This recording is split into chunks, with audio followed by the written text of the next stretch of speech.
We'd like to welcome each and every individual to Voices of Integrity podcast for Top Gun Sales Bootcamp training. And today, buckle in your seatbelts because be ready to take notes because it's going to come fast and furious for you. Just saying. Nora, what you got? I had 26% yesterday. Nice. What else? Nothing right now. All right. Um, so Chris, he's a prospect that Nora and I have been working on, which came through another client that we have. And so he said he's waiting. Um, he wants to wait, and the primary reason he wants to wait is because of financial. And so your listening skills in sales, like really, really, really important, and your memory, like really important. Like I mean, like you take good notes, you got to have a good CRM system and use the CRM system for sure because you can't remember everything. But the more you can remember about things and the things you're supposed to remember. So he said, "Yeah, I'm just not able to." But I know that he got, or I'm pretty sure he got an inheritance, so he's got money. He just doesn't, he doesn't want to use it on this. And then he said that he and I were just talking, catching up and stuff. And so, yeah, it's not a sale. But his business is picking up. So he's got a lot of business. So it's like something's not, I don't know, something, whatever. So he can afford. So what are the three things you look for in sales? Decision maker, affordability, and time frame. Sense of urgency. Sense of urgency.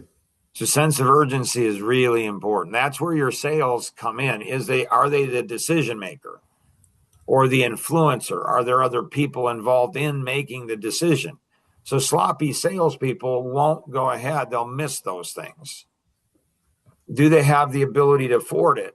Well, sometimes it's just no. Sometimes no, they just can't. Other times they can, but it's going to take more work. It's going to be harder to do. It's going to be harder to do. And then the third is the sense of urgency. So we go through it, and he just invested into a partnership. Okay, so he's got money to do that, but not to do coaching. So that prospect is lost. So a lot of times when people say no, but later, salespeople want to think they're not rejecting me. They're not saying no. They're saying no. Just saying. That's what you want to think about then.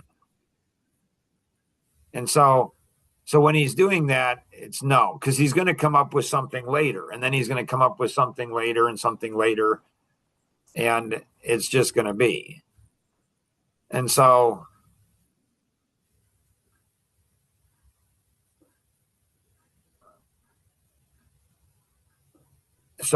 then what I did is I went back to asking questions. So we lost that sale, like it's gone. But then I go back to asking questions. I'm finding out more additional information. And then I say, Chris, it seems like the two things that are holding you back is one, Chris, you'd acknowledge that where there's issues with Chris. Like Chris is the piece that's holding you back and the money. And he's like, that's fair to say. And I said, what percentage is Chris?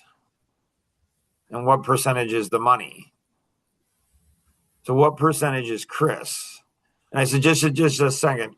Okay, I've got my number now. What's your number? And he said 60%.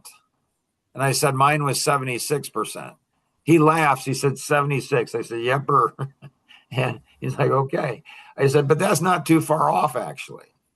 76 and 60. Okay, so we're both. So I think what I'm hearing, and Chris, I don't know, and just to be clear, this is not manipulation. Okay. So this is what they call neuro linguistic programming. So if one of you could ask Karina if she believes in neuro linguistic programming. And so I was first introduced to that through Tony Robbins. And so I said, what I think I'm hearing from you, Chris, and I don't know if it's conscious or subconscious, but I think what I'm hearing from you, or no, we said something else. I said, is there any other issues?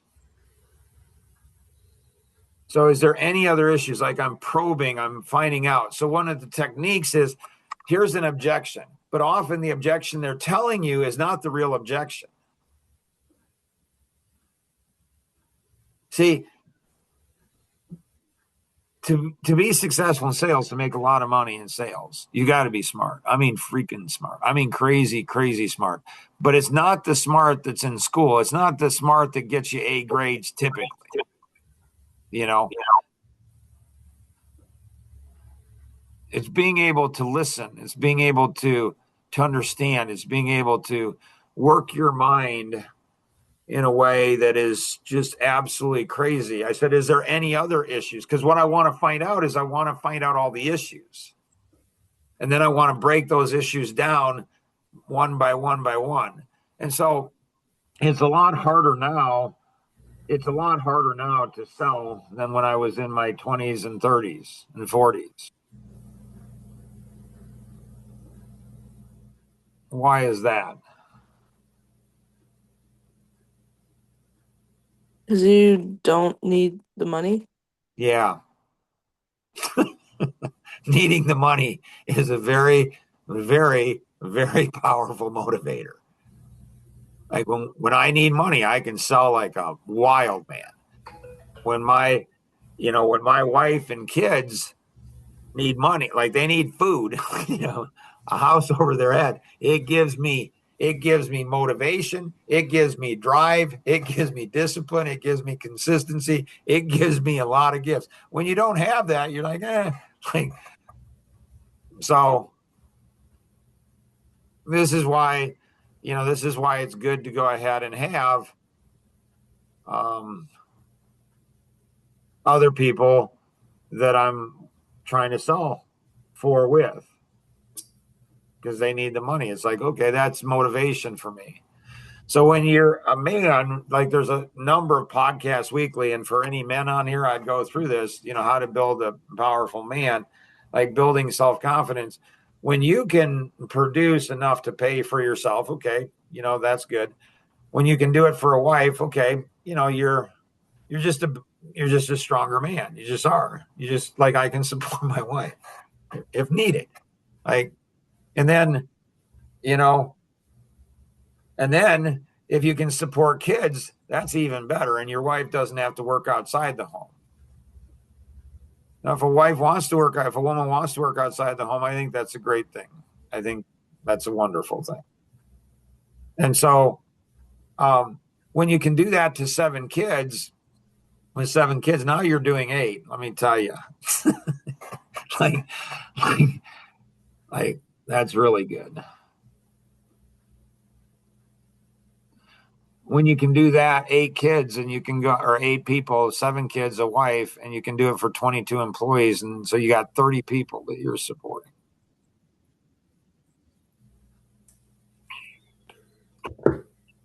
That's even better. That's cool, but terrifying. Exciting way. And so I asked him, is there anything else that's going on? Like, he's like, I'm honestly, Mark, I'm overwhelmed by everything. I look at everything and I just get overwhelmed. And when I get overwhelmed, and, this guy has had, he's open about it. He's an alcoholic, which is fascinating, right? To everybody here. It's to me. I mean, like, when did that become a tipping point? like that, it's another whole topic. It'd be really cool to do a podcast with him on it. Say, when you took your first drink, did you purposely know? Like, and so he's like, it hasn't gone well in the past when I become overwhelmed. And so the pressure that's on, like sometimes we can control the pressure, sometimes we can't.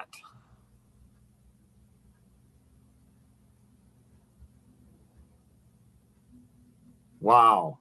Did everything hit you guys' mind as it did mine? Probably not. So the ability to see into the future, holy cow. That visual, all of a sudden I'm like, you got to be kidding. Like I might have been wrong. Like I might have misjudged this situation. Jeepers. Okay. Anyways, so I go ahead, and so he's like, I'm overwhelmed. And I'm like, okay, got you there. And so I said, Chris, what I'm looking for, I think what I'm hearing from you, and I don't know if it's your conscious or subconscious, not manipulation, it's NLP, neuro linguistic programming, is I went ahead and I said, I think what you're asking me is you want a conversation. You want another conversation to address that. So we have a meeting. Nora and I have a meeting with him today. So I'm going to address the 40% first. Why?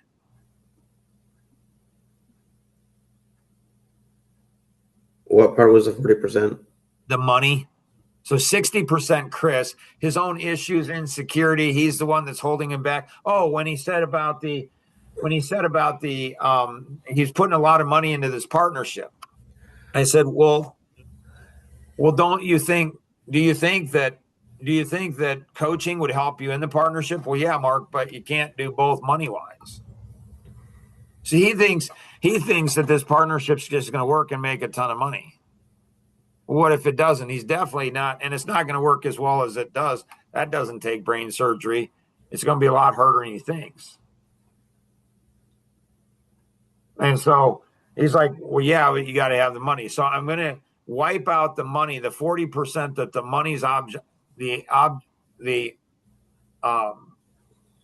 objection of the money. I'm going to wipe that 40% out. Why is that?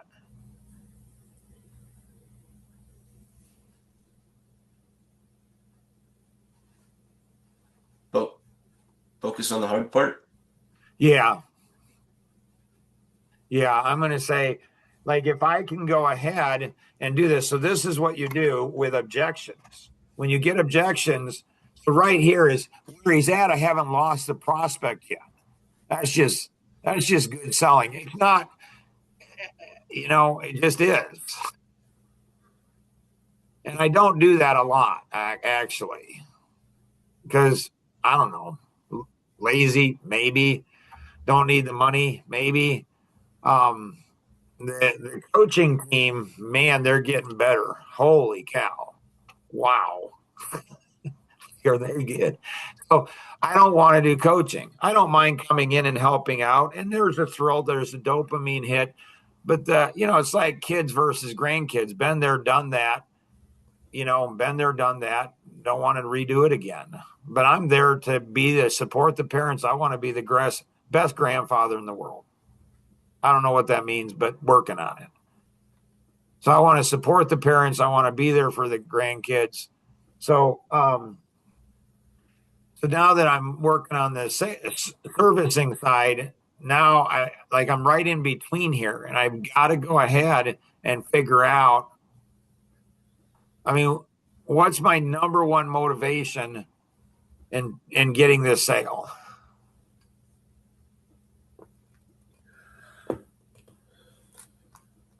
Helping Nora? It's a close race. There's probably something higher than that. A bit. Not much. It's a smidge. But there's something that is higher than that. Is it you just want to get it, just the thrill, not the thrill of for the challenge or for the... No, been there, done that. Don't need that. I can get that a lot of other ways. Like helping the client, helping you guys, helping you guys bring in Nathan. Like in the recruiting, hardest sale in the world is to go ahead and sell somebody on going straight commission. when they've never done sales and they've got a wife who's pregnant and they're not good at sales. Like that's the ultimate rush. Like, do I have good enough systems, and am I willing to work hard enough to be able to help that person succeed?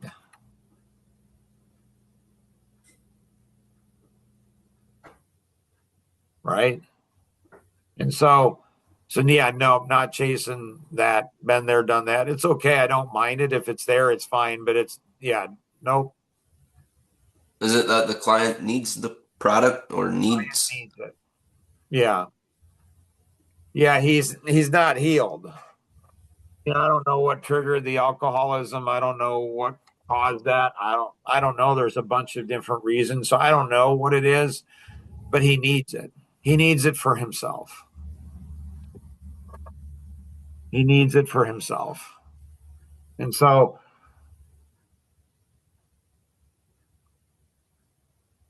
in a way that's far more important than even Nora getting the sale. I mean, there's other sales we've got. We like just got a sale. There's so like I care about him because I can immensely. I just have to figure out, which is what we're talking, on the email right now with Bricio and Victor.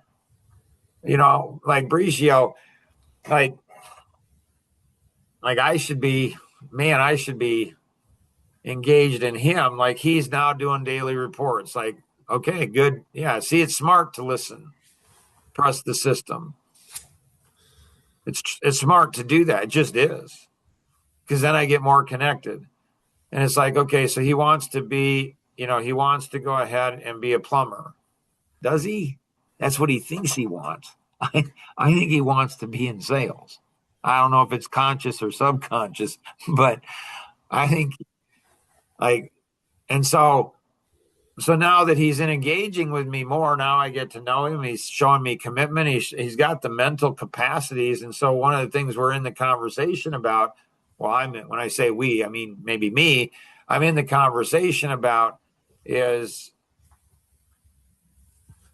how do you help somebody who doesn't care for themselves? What if they don't want to? What if they don't care for themselves? And so one of the biggest challenges I have is I care more for the person than the person cares for themselves. And where does that largely come from?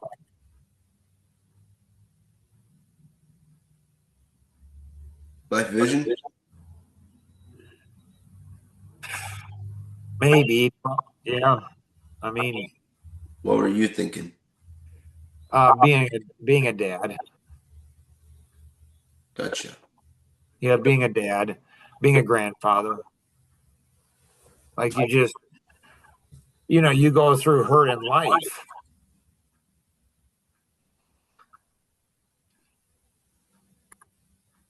You go through hurt in life, and you don't want your kids to do it. You don't want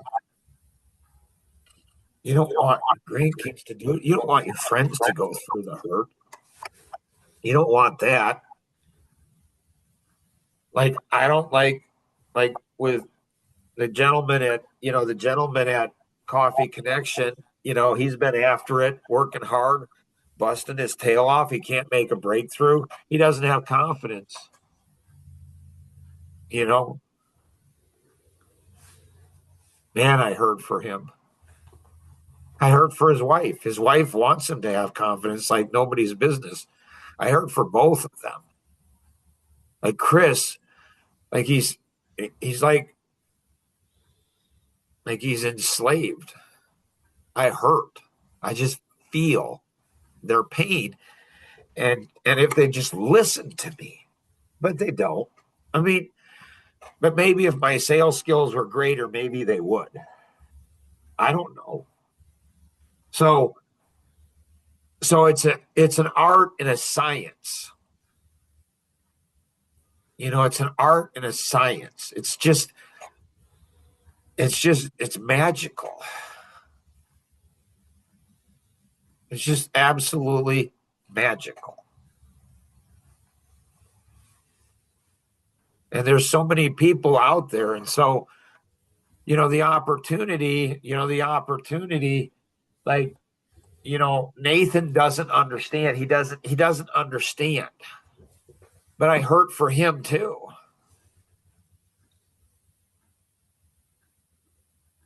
Because I can see his future.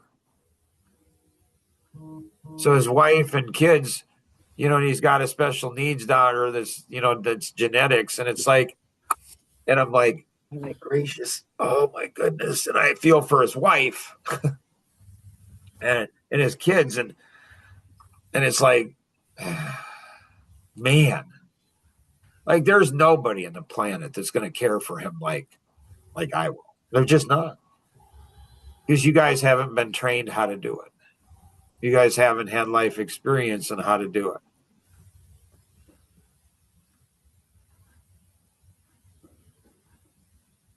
Like I went from having no debt other than the house loan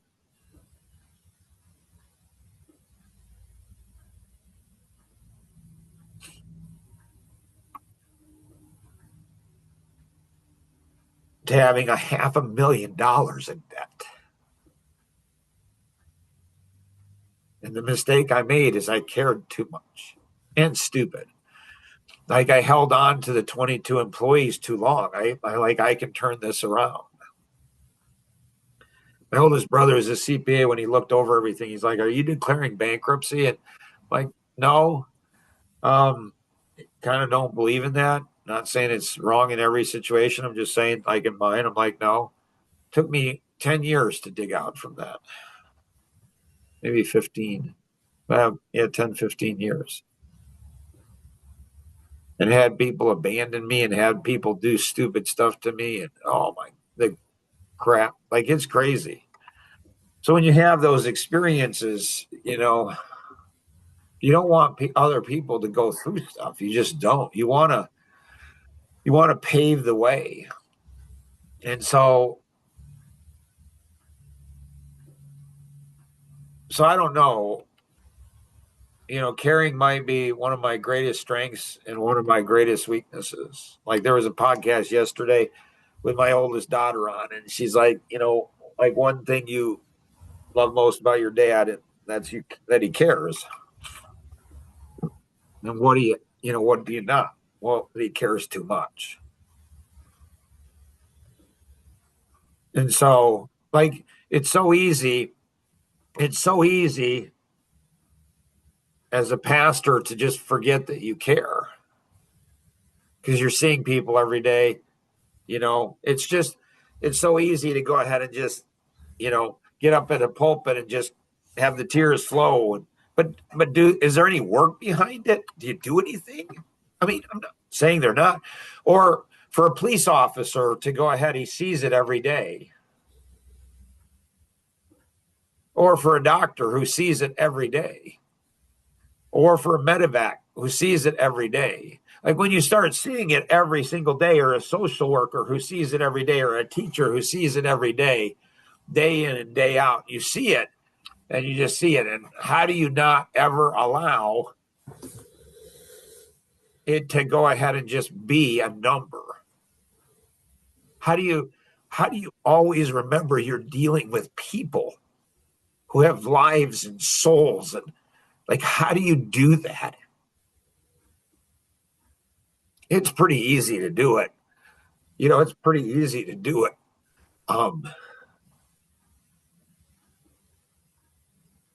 For a year or two. Once you hit that 7-year mark, though, holy cow, everything hits the fan. And so how do you do it beyond that? How do you do it for a decade, 2 decades, 3 decades? How do you do it your whole life? What an interview with Nathan. Like, wow, that was crazy. Kenny, what you got?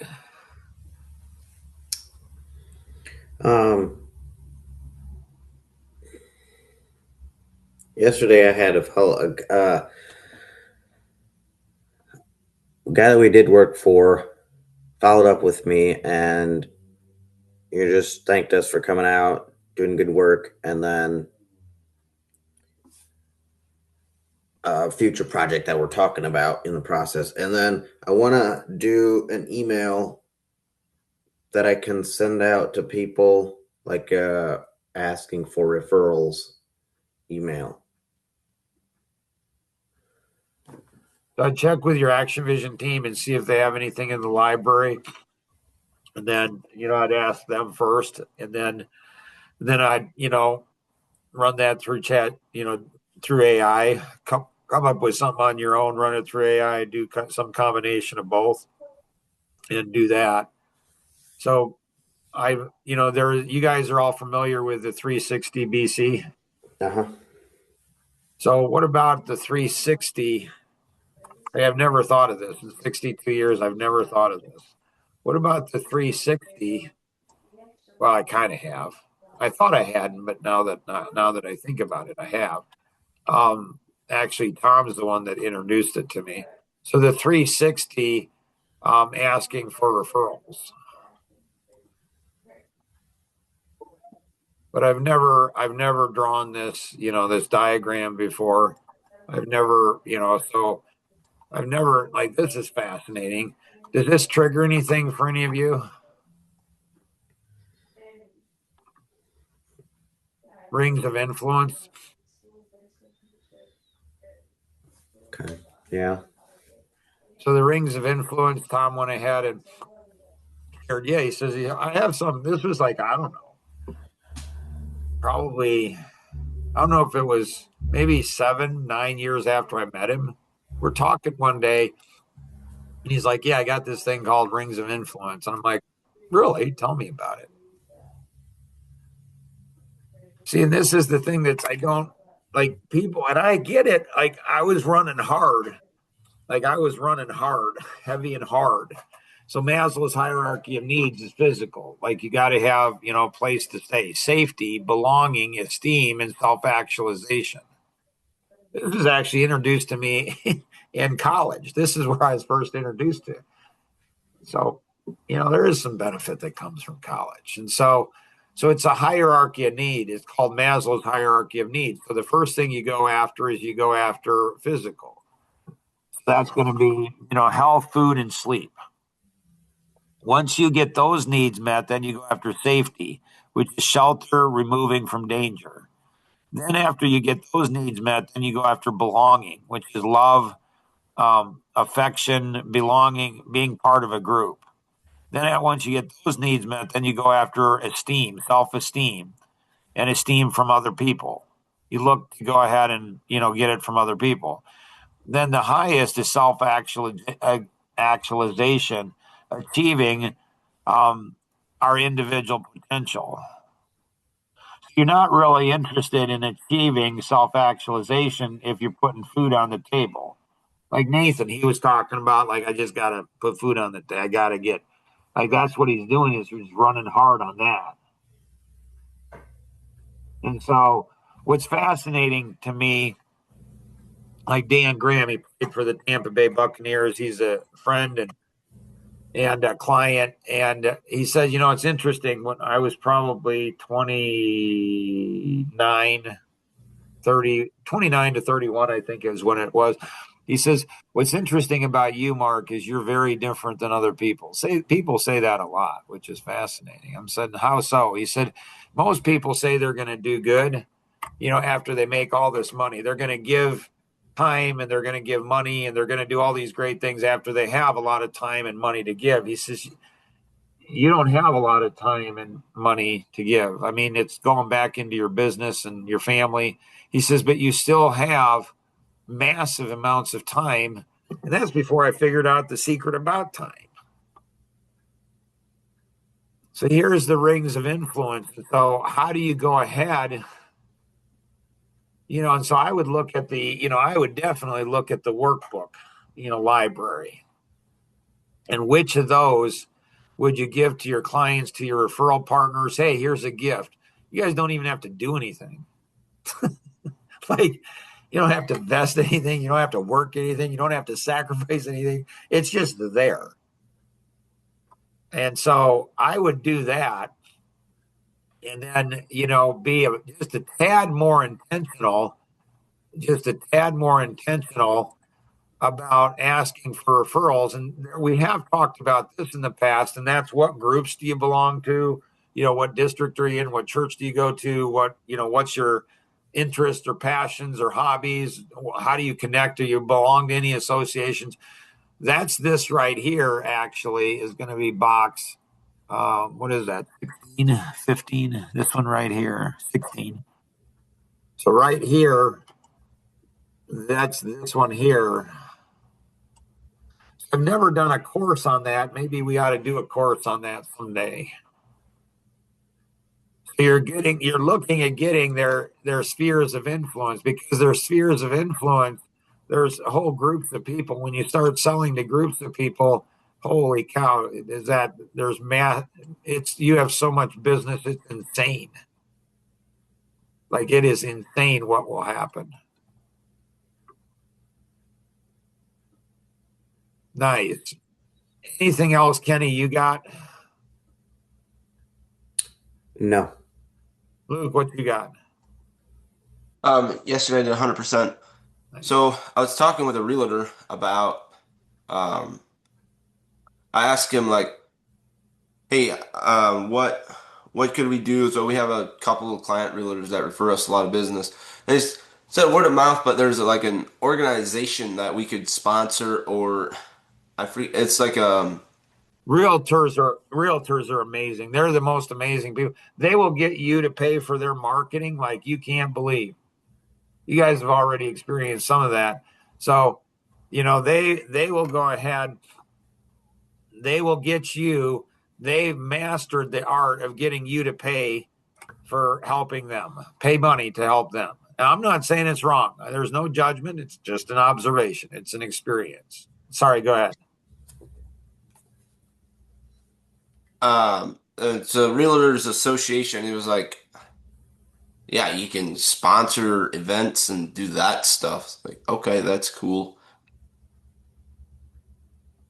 So that was interesting. And then yesterday I also figured out I made a bunch of phone calls, and then I figured out if I make my phone calls in the morning, then I don't have, I leave a lot of messages, my return rate is greater than if when I leave in like around lunch.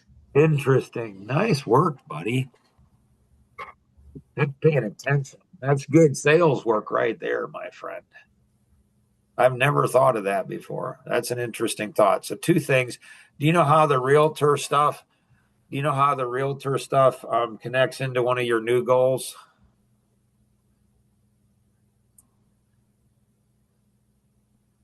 Okay, and not necessarily. Even know what one of your new goals is, kind of ish, sort of, maybe thinking about it? Yeah, What is it? public speaking. Yeah. So I used to speak to realtor associations. So you can actually go ahead, and you don't have to sponsor. You don't have to sponsor, buy a booth. You can do that. I'm not saying not to, but there's a whole bunch of people that do that. But potentially you could be a speaker. And if you do that initially, you don't get paid for it. You typically volunteer for it, and you say, yeah, I won't charge anything. I'll just do this as a gift to the association. So, but if you do it for a few years, like Portland, Oregon, they flew, they paid $5,000 to have me come out and speak in cash. Then they flew myself and I think 6 other people out there. And then they gave me a booth and put us up in the hotel and paid us for meals and everything like that. And so then you can get in front of a bunch of people. So if you leverage, if you know how to leverage, that will it will accelerate. There's ways you can accelerate that to make it happen a lot faster, everything.